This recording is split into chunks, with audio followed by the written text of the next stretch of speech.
किसी को running room से 6 घंटा होने के बाद उठा दिया जाता है कि भाई आप तैयार हो जाइए गाड़ी लेके जाने के लिए। किसी को किलोमीटर में कटौती कर रहा। आप देख रहे हैं डीओपी का फैसला, रेलवे बोर्ड का फैसला कि 42,600 से ऊपर वाले रेल कर्मचारियों को नाइट अलाउंस दिया जाए। चेयरमैन की भी सहमति है, डीओपी की भी सहमति है, यूनियन की सहमति है, लेकिन भारत सरकार के वित्त मंत्रालय एक्सपेंडिचर की तरफ से रोज शिव गोपाल मिश्रा जी मिल रहे हैं। आज तक टाल मटोल चल रहा है।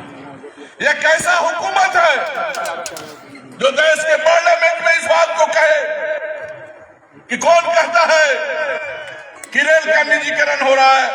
रेल के डब्बे हैं, रेल के इंजन है, रेल के पटरी है, रेलवे के बिजली तार है। कौन कहता है? मैं जानना चाहता हूं रेल मंत्री जी, आज के डेट में 3.5 लाख से 4 लाख आउटसोर्सिंग में काम करने वाले रेलवे कर्मचारी, रेलवे महकमा में, उद्योग में वो कौन है? वो कौन है जो रेल का काम कर रहा है और इमेज बनाना चाहते हैं?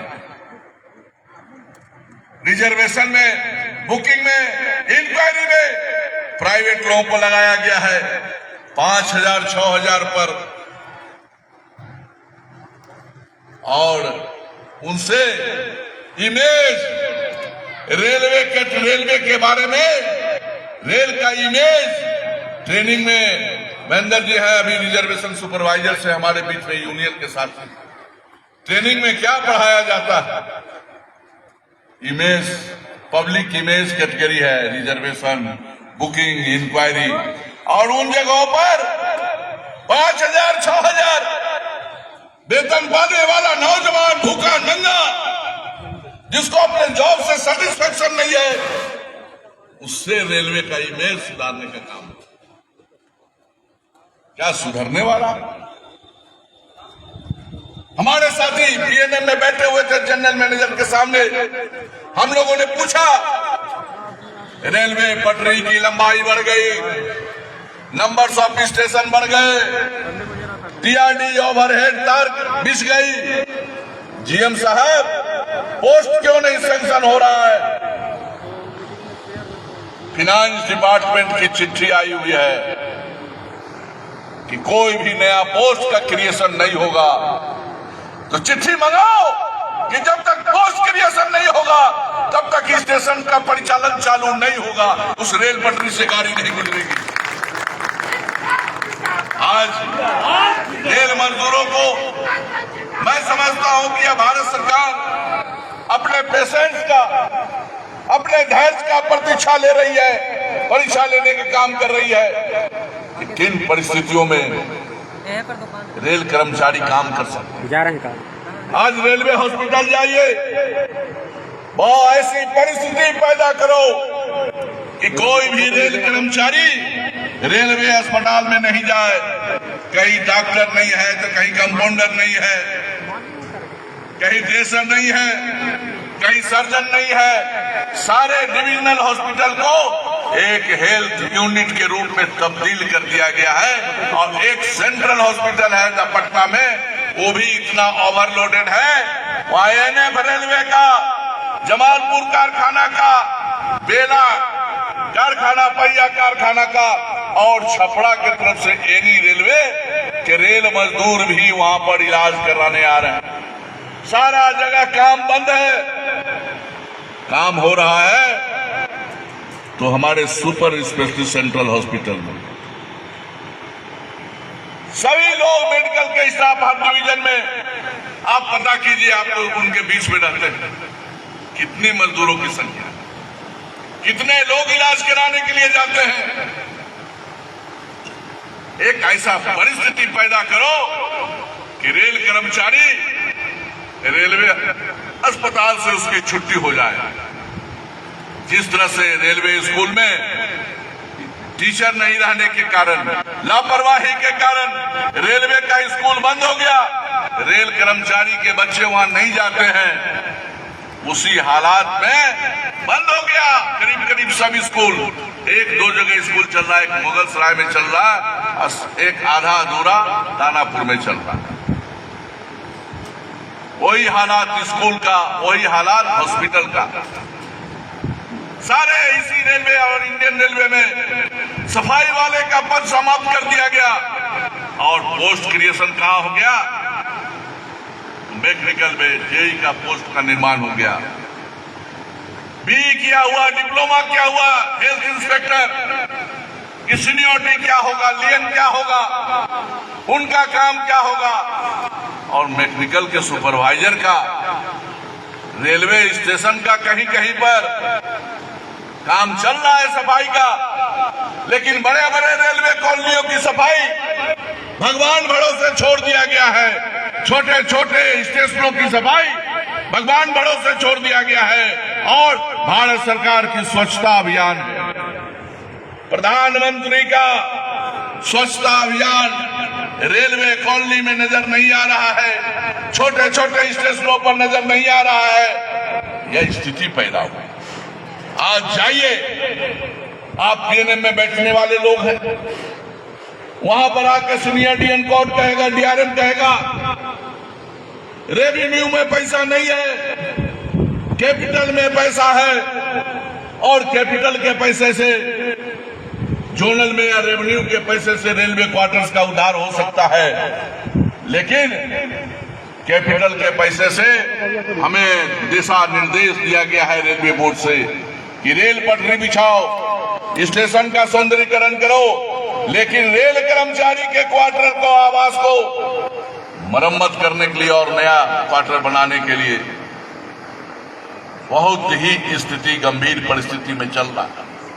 यह मजदूर आंदोलन, हम और आपसे, इसी रेलवे में इकलौता यूनियन है, हमसे आपसे अपेक्षाएं हैं कि हमारा सिंगल यूनियन हमारे पक्ष में कुछ काम करने का काम होगा। आज यूनियन का नेतृत्व, यूनियन का नेता महाप्रबंधक से लेकर डीआरएम से लेकर रेलवे बोर्ड का दरवाजा खटखटा रहा है कि हमारी आवाज सुनी जाए, हमारी समस्याएं सुनी जाए। टाल बटोल जितना ज्यादा किया जा सकता है, उदासीनता उतनी ही ज्यादा बढ़ती जा रही है। दुर्भाग्यवश मुझे कहने में सार्वजनिक मंच से इस बात का गुरेज नहीं है कि आज महाप्रबंधक महोदय भी रेलवे कर्मचारियों की समस्याओं के प्रति उदासीन है, गंभीर नहीं है। कहने में कोई गुरेज नहीं। ये कब तक चलेगा? कब तक हम पत्रक और बुके देते रहेंगे सम्मान में? अगर जरूरत पड़ेगा इस बार के इंस्पेक्शन में, तो हर जगह पर जनरल मैनेजर जहां भी विजिट करेगा, हमारे शाखा के लोग वहां इंकलाब जिंदाबाद से उनका स्वागत करने का काम करेंगे, क्योंकि मेरी समस्याएं सुनी नहीं जा रही है। स्थिति गंभीर। ठेकेदार के काम में कोई नियम नहीं, ईपीएफ कट रहा है कि नहीं, जीपीएफ कट रहा है कि नहीं, श्रम कानून लागू है कि नहीं, लूटो। और मैं तो कहता हूं इस लूट में जब सीबीआई रेल के अधिकारी के घर में 15 लाख 20 लाख रुपया और 1 करोड़ रुपया पकड़ाता है, कोई कर्मचारी के घर में नहीं पकड़ाता है। उनकी मिली भगत, रेल अधिकारी और ठेकेदारों के मिली भगत से वो पैसा पकड़ा रहा है। कौन लूट रहा है रेलवे पे? कौन श्रमिकों का खून चूस रहा है? मम है। महाप्रबंधक को मैंने कहा कि जो लोग काम करते हैं उसका प्रिंसिपल एम्प्लॉय आप हैं। रेलवे कर्मचारी रेलवे के अंदर में ठेके पर काम करने वाले लोग हैं। रेलवे देती है 14,000 22,000 रुपया और कर्मचारी के हाथ में 5,000 6,000। ये क्या का न्याय है? और इस लूट में कौन शामिल है? रेल के अधिकारी और अकाउंट्स डिपार्टमेंट के लोग भी शामिल हैं। हमारा टीए, हमारा ओवरटाइम, हमारा नाइट पेमेंट नहीं हो, सेटलमेंट नहीं हो, लेकिन मैंने किसी ठेकेदार को प्रदर्शन करते नहीं देखा, मैंने ठेकेदार का धरना करते नहीं देखा, क्योंकि उस लूट में हर कोई शामिल है। तो हम आपको इस बात को सोचना होगा और गंभीरता से सोचना होगा। हम तो लगे ही रहते हैं। मुगलसराय मंडल का कुछ जो group D staff, group C staff जो सेंटमेंट थे, पोर्टर थे, मामला 200 गार्ड ट्रेनिंग हो गया, सिलेक्शन हो गया, इम्तिहान होगा, लेकिन उसकी पदोन्नति इसलिए नहीं होगी कि वहां पर कोई ग्रुप डी स्टाफ नहीं। ने पूछा सीओएम साहब से कि कहीं ऐसा अधिकारी कभी हुआ है क्या भाई कि उनको सीओएम बना दिया जाएगा, सीनियर डीओम ने बना दिया जाएगा, लेकिन उनको वेतन नहीं दिया जाएगा सीनियर डीओम को। ये तो हमारे साथ है। आप सिलेक्शन निकालने के पहले ही देखें तो धीरे धीरे उन समस्याओं का समाधान हो रहा है। अब प्लान डिपो को लेकर आने वाले दिनों में वर्कलोड पर चर्चा होगी कि कार्य दिया जाए। बहुत सा कार्य को ठेके के अंदर में सौंप दिया गया, धीरे धीरे लोग रिटायर कर जाएंगे। चाहे एक ऐसी परिस्थिति आएगी कि कहेगा कि कारखाना सरप्लस कारखाना हो गया या पूरा का पूरा कारखाना बाहरी लोगों के हाथ में सौंप दिया। हर डिपार्टमेंट का, कमर्शियल का पोस्ट सरेंडर करो, रिजर्वेशन का काउंटर खत्म करो। अब ज्यादा से ज्यादा ऑनलाइन लेंगे लोग, ऑनलाइन टिकट लेंगे, लेकिन आईटी का फ्रॉडगिरी, पैसे का धोखाधड़ी कितना ज्यादा हो रहा है, कौन कर रहा है? कल तक तो रेल कर्मचारी हमारे थे, इस तरह का फ्रॉडिज्म नहीं था, लेकिन एक डर था। लेकिन आज बाहर के लोग रोज टेम्परिंग कर रहा है, रोज साइबर क्राइम छापामारी हो रही है, जाली टिकट मिल रहा है। सारा चीज एक बदलाव की जगह पर देश ही अजीब परिस्थितियों में चल रहा है। आज नौजवान देख रहा है कि मेरे सामने पद समाप्त हो रहे हैं, मेरे सामने सब कुछ हो रहा है, लेकिन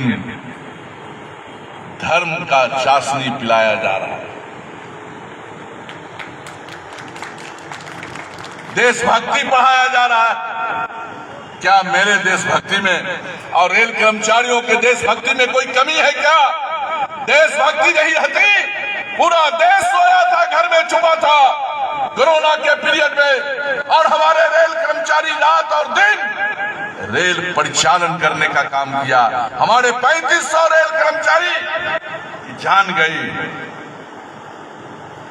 सारे यूनियन के लोग, सारे रेल कर्मचारी यूनियन के हमारे साथियों ने उनको मदद करने का काम किया। मुगलसराय के साथी एसपी सिन्हा ने एक दिन मुझे खबर किया कि श्रीवास्तव जी आज मुगलसराय रेलवे अस्पताल में 10 मौतें हुई हैं। रात भर में मैंने लिखित रूप से मांगा और जनरल मैनेजर को भेजने का काम किया कि क्या हो रहा है। हमारे रेल मजदूर ऑक्सीजन के बिना मर रहे हैं, रेल परिचालन नहीं होगा जीएम साहब। अगर ऑक्सीजन की व्यवस्था नहीं हुई, रेल का परिचालन ठप होगा। और तमाम डिवीजनों में, रेलवे हॉस्पिटल में ऑक्सीजन की कमी नहीं थी। दूसरा बात तो एक बार और कहना चाहता हूं, साथियों, कहां थे दूसरे संगठन के कोरोना पीरियड में? कहां है दूसरे संगठन के लोग एनपीएस के सवाल को लेकर? कहां है दूसरे संगठन के लोग वैकेंसी भरने के सवाल को लेकर, हमारे रेलवे क्वार्टर्स के सवाल को लेकर, स्वास्थ्य के सवाल को लेकर? कहीं कोई संगठन नहीं है। संगठन है तो इस सेंट्रल रेलवे कर्मचारी यूनियन है और All India Railway Men's Federation है। मैं तो नौजवान मित्रों को कहता हूं कि आपको देखना चाहिए, आज पढ़े लिखे लोग आ गए हैं, All India Railway Men's Federation का इतिहास पढ़ना चाहिए।